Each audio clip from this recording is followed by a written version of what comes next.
जी हाँ, नमस्कार दोस्तों। मेरा नाम है अनमोल कुमार और आप सभी लोगों का स्वागत है आपके अपने YouTube चैनल एडमिन लक्ष्य पर।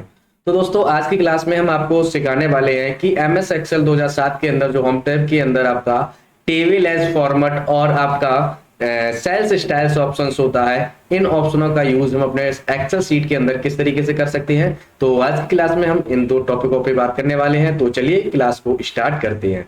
तो दोस्तों, सबसे पहले आपको अपने MS एक्सेल को ओपन कर लेना है, जैसे कि मैंने यहाँ पर ओपन कर रखा है। ओके, ओपन करने के बाद जैसे मान लीजिएगा यहाँ पर आपकी कोई सीट है, जैसे मैंने यहाँ पर कुछ डेटा तैयार कर रखा है।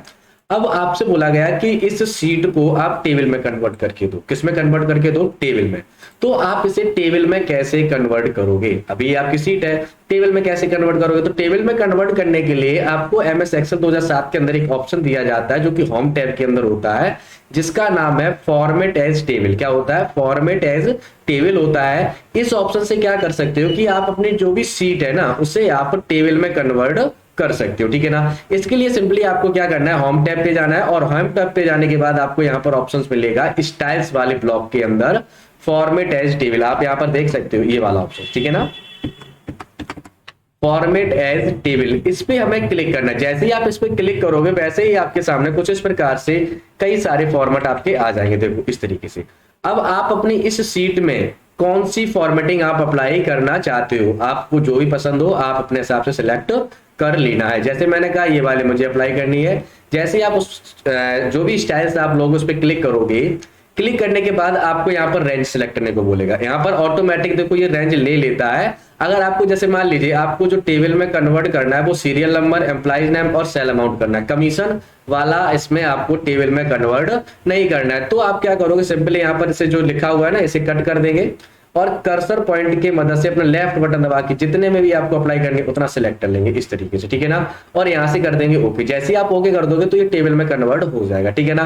फिलहाल में हम इसे पूरे को सिलेक्ट कर लेते हैं, तो हमें पूरे में टेबल चाहिए तो इसलिए मैं पूरे को सिलेक्ट इस तरीके से कर लेता हूं, ठीक है ना। इतना करने के बाद हम यहां से कर देंगे ओके। क्या कर देंगे? ओके। जैसे ही आप ओके कर दोगे वैसे ही आप यहां पर देख सकते हो जो आपकी सीट थी वो किसमें कन्वर्ट हो गई है? टेबल में कन्वर्ट हो गई। किसमें हो गई है? टेबल में कन्वर्ट हो चुकी है, ठीक है ना, इस तरीके से। ओके, अब टेबल में कन्वर्ट होने के बाद यहाँ पर देखो कुछ इस तरीके से सेल में आपके ऊपर यहाँ पर ये लग के आए, ये चिन्ह से आए है कि नहीं आए? इन चिन्हों का नाम है या इन्हें हम कहते हैं फिल्टर। क्या कहते हैं? फिल्टर। ये बहुत ही कमाल के होते हैं। इंडिया में कमाल ये है, इनका क्वालिटीज जो है ना वो ये है कि जैसे आपके पास यहाँ पर 10 बंदे का डेटा है। ओके, यहाँ पे 10 बंदों का आपके पास डेटा है। अब आपको जैसे मैंने कहा यहाँ पर सोहन और अभिषेक और सत्यम की या अभिनव की हमें यहाँ पर डिटेल्स नहीं दिखानी है। तो आप क्या करोगे, यहाँ पर फिल्टर पे क्लिक करो। फिल्टर पे क्लिक करने के बाद यहाँ पर देखो सिलेक्ट ऑल वाला ऑप्शन है, हम इस पे क्लिक कर देंगे। अब आप इससे कितने बच्चों का डेटा दिखाना है, किन किन कैंडिडेट को डेटा दिखाना है, उस पर आप टिक करते जाओ। तो मुझे सभी का दिखाना है लेकिन अभिनव का नहीं दिखाना, तो मैंने अनचेक कर दिया। अनुराग का नहीं दिखाना, अनचेक कर दिया। मोहिनी का नहीं दिखाना, अनचेक कर दिया। सत्यम का नहीं दिखाना, अनचेक कर दिया और ओके कर देंगे। जितने बच्चों का आपको दिखाना है, जितने भी कैंडिडेट को आपको दिखाना है यहाँ पर उन्हें टिक करके रखना और जिनका नहीं दिखाना उन्हें अनचेक करके रखना। जैसे ही आप ओके करोगे वैसे आप देख सकते हो कि जितने बच्चों का मैंने यहाँ पर चाहा या जितने कैंडिडेट का मैंने यहाँ पर डेटा चाहा उतना ही कैंडिडेट का आपका यहाँ पर डेटा शो हुआ। बाद बाकी क्या हुआ, वो छिप चुका है। कैसा हो गया? छिप गया है, ठीक है ना। तो ये इस फिल्टर का कमाल होता है। जैसे ही आपको इन्हें सभी को दिखाना है तो यहाँ पे इस फिल्टर पे जाके सिलेक्ट ऑल कर देंगे और ओके कर देंगे तो इन सभी कैंडिडेट का आ जाएगा। ओके, इस तरीके से आप इन फिल्टरों का भी यूज कर सकते हो। सैम भाई यहाँ पर नाम थे, यहाँ पर आपको सीरियल नंबर, मैंने इस पे क्लिक किया किन किन सीरियल नंबर को दिखाना है, तो मैंने कहा यहाँ पर 2 का दिखा, दूसरे वाले का दिखा दो और 8वें वाले का दिखा दो, 9वें वाले का दिखा दो और ओके। तो देखो आप जैसे ही आप ओके करोगे तो उन्हीं कैंडिडेट का आपका आएगा जिन्हें आपने टिक करके रखा, उन्हीं कैंडिडेट का आपका यहाँ पर डेटा शो हो रहा है, ठीक है ना। तो ये होता है आपका सॉर्ट। क्या होता है? सॉर्ट होता है। समझ में आ गया ना, कोई दिक्कत है? सॉर्ट के बाद यहाँ पर मैं ओके कर देता हूँ। ओके करने के बाद जैसे मान लीजिएगा यहाँ पर आपको ये जो नाम है, ये वाले नाम, ये आपको सीरियल वाइज सीरियल चाहिए। जैसे आपका एम कहीं है, आर कहीं है, कहीं कुछ है, तो आप सॉर्ट पे जाइएगा। यहाँ पे लिखा है A to Z, हम इस पे A to Z पे क्लिक कर देंगे। जैसे आप A to Z पे क्लिक करोगे देखो A वाले पहले आ गए, B वाले पहले आ गए, ठीक है ना। और जिस वर्ड के नाम के नहीं है उनसे आगे वाले के आगे। तो आप इस तरीके से आप सीरियल वाइज सीरियल दिखा भी सकते हो, इस तरीके से कुछ, ठीक है ना। मैं एक बार अंडो से वापस आता हूँ। और एक चीज याद रखना, इनका पूरा डेटा ही ऊपर जाएगा। देखो यहाँ पे जैसे मोहिनी है, मोहिनी ने सेल अमाउंट कितना किया, 1 लाख किया, कमीशन उन्हें कितना मिला, 500। अब आप कहोगे क्या मैंने इस पे A to Z किया था, मतलब शॉर्ट का यूज किया था, सीरियल नंबर, तो क्या इनका नाम ही आगे पीछे हुआ या इनका पूरा का पूरा डेटा आगे पीछे हुआ? तो आप यहाँ पर जाइएगा, ध्यान से देखना, आपकी बार मैं A to Z करो। जैसे ही आप A to Z करोगे, आपने क्या देखा, इनका शबनम किसका था, मोहिनी का। तो देखो मोहिनी का जो पूरा का पूरा डेटा ही आप यहाँ पर देख सकते हो चेंज हुआ, उनका एम्प्लॉइज नेम प्लस आपका सेल अमाउंट प्लस कमीशन, ये पूरा का पूरा चेंज हुआ। देखो हुआ कि नहीं हुआ, यहाँ पे देखो अवनम का ऊपर पहुंच गया। तो आप इस तरीके से, आपको अगर बोला गया है कि यहाँ पर जो भी एम्प्लॉइज है, ए वाले पहले आए, फिर बी वाले, फिर सी वाले, तो आप ये भी आप अपने फिल्टर की मदद से कर सकते हो। अब इसी का उल्टा करना है, जैसे जेड से ऊपर, ठीक है ना, तो आप क्या करोगे, शॉर्ट पे जाओ, यहाँ से आप कर दोगे जेड टू ए। मैं जैसे जेड टू ए कर दूंगा, देखो उल्टा हो गया, इस तरीके से। समझ में आ गया ना? तो आप इस तरीके से आप जो काम है ना वो अपने कर सकते हो। समझ में आ गया ना? कोई दिक्कत है यहाँ तक? ठीक है ना? ठीक है, तो ये आपका हो गया। उसके बाद ये फिल्टर है। अब इनमें से जैसे आपको मान लीजिए फॉर्मेटिंग आपको हटानी है, तो आप यहाँ से देखो फॉर्मेटिंग जो भी आपको चाहिए, आप यहाँ पे क्लिक कर दो, देखो वही फॉर्मेटिंग आती जाएगी, देखो आ रही है। ओके, तो आपको जो भी चाहिए हो आप अपने हिसाब से ले सकते हो, ठीक है ना। अब जैसे मान लीजिएगा मुझे जो टेबल में कन्वर्ट करना है, मैं यहाँ पे ये वाला, मुझे टेबल जो बनानी है वो कितने की बनानी थी, कमीशन की नहीं बनानी, तो आप क्या करोगे? तो इसके लिए आपको यहाँ पर देखो रिसाइज टेबल का दिया ऑप्शन, मैं यहाँ पे रिसाइज टेबल पे क्लिक करूंगा।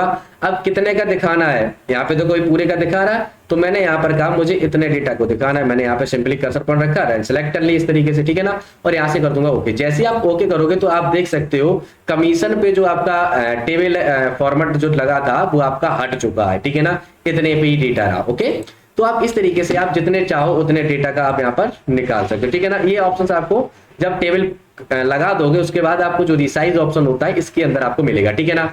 उसी प्रकार से मान लीजिएगा यहाँ पर कोई भी आप जैसे यहाँ पर इनकी स्टाइल चेंज करनी है तो आप यहाँ से स्टाइल भी चेंज कर सकते हो, देखो ठीक है ना, जो भी आपको लगाना हो इस तरीके से कुछ, ठीक है। अब जैसे मान लीजिएगा ये आपको फिल्टर हटाने हैं, क्या करने हैं, फिल्टर हटाने। तो फिल्टर हटाने के लिए हम सिंपली इन्हें क्या करेंगे, इस तरीके से सिलेक्ट कर लेंगे और होम पे आके यहाँ पर आपको एक एडिटिंग के अंदर, एडिटिंग जो ब्लॉक है आपका, इसके अंदर आपको एक ऑप्शन मिलेगा सॉर्ट एंड फिल्टर का। मैं इस पे सॉर्ट एंड फिल्टर पे क्लिक करूंगा और यहाँ पर आपको फिल्टर वाला ऑप्शन मिलेगा, यहाँ पर देखो दिख रहा है ये फिल्टर वाला, हम इस पे अनचेक कर देंगे। जैसे ही आप इस पे अनचेक कर दोगे वैसे ही आप देख सकते हो आपकी जो सीट थी उसमें से फिल्टर आपका हट चुका है, ठीक है ना। तो इस तरीके से आप फिल्टर को भी हटा सकते हो। अब मान लीजिएगा कि आपको ये मतलब कि जो फॉर्मेटिंग है ये भी आपको हटानी है, तो सिंपली आपको क्या करना है, यहाँ पर टेबल पे रहना है और आपको डिजाइनिंग में जाना है और यहाँ से आपको सबसे ऊपर स्क्रॉल करना है, यहाँ पे नन वाला आपको मिल जाएगा, इस पे आप क्लिक कर दोगे तो आप इस तरीके से आप अपनी जो फॉर्मेटिंग है वो भी आप हटा सकते हो। ओके, कोई दिक्कत है?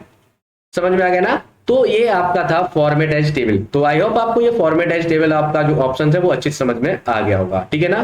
तो बढ़ते हैं हम नेक्स्ट ऑप्शन की तरफ जिसका नाम है सेल्स स्टाइल्स। क्या होता है सेल्स स्टाइल? ये क्या करेगा, ये आपके सेल में अलग अलग स्टाइल्स में आपके टेक्स्ट को लिखेगा। जैसे मान लीजिएगा ये वाला सेल है, मैं इसमें अलग अलग स्टाइल अप्लाई करके यहाँ पे देखता हूं, देखो यहाँ पर क्या हो रहा है, मैं एक बार इसे जूम कर लेता हूं। यहाँ पर देखो मैं कोई भी यहाँ पर देखो फॉर्मेटिंग करता हूं, यहाँ पर देखो मैं जिस भी सेल पे जा रहा हूँ क्या हो रहा है, सिर्फ फॉर्मेटिंग ही तो हो रही है। देखो आप एक एक करके अपने सेल्स में कोई भी अपने हिसाब से कोई अगर स्टाइल्स देना है तो आप इनसे दे सकते हो। समझ में आ गया ना? ओके, ठीक है ना। तो आप इस तरीके से इनमें कोई भी अगर आपको सेल्स में स्टाइल वगैरह देनी है तो आप अपने सेल स्टाइल में जाके आप यहां से स्टाइल दे सकते हैं, ठीक है ना। तो इस तरीके से आपका सेल्स स्टाइल्स भी कवर हो गया है। तो आई होप आपको ये दोनों ऑप्शन अच्छे से समझ में आ गए होंगे। उम्मीद करता हूं कि आपको ये वीडियो पसंद आई होगी। अगर वीडियो पसंद आई हो तो वीडियो को लाइक, कमेंट और चैनल को सब्सक्राइब भी कर लीजिएगा और अपने दोस्तों को शेयर भी कर दीजिएगा, ठीक है ना। तो आज की क्लास में इतना ही, मिलते हैं न्यू टॉपिक के साथ, नए अंदाज में, नए बिल्कुल अच्छी क्लासेज में, ठीक है ना। तो मिलते हैं नेक्स्ट क्लास में, तब तक के लिए खुश रहिएगा, खुशियां बांटते रहिएगा। Thank you.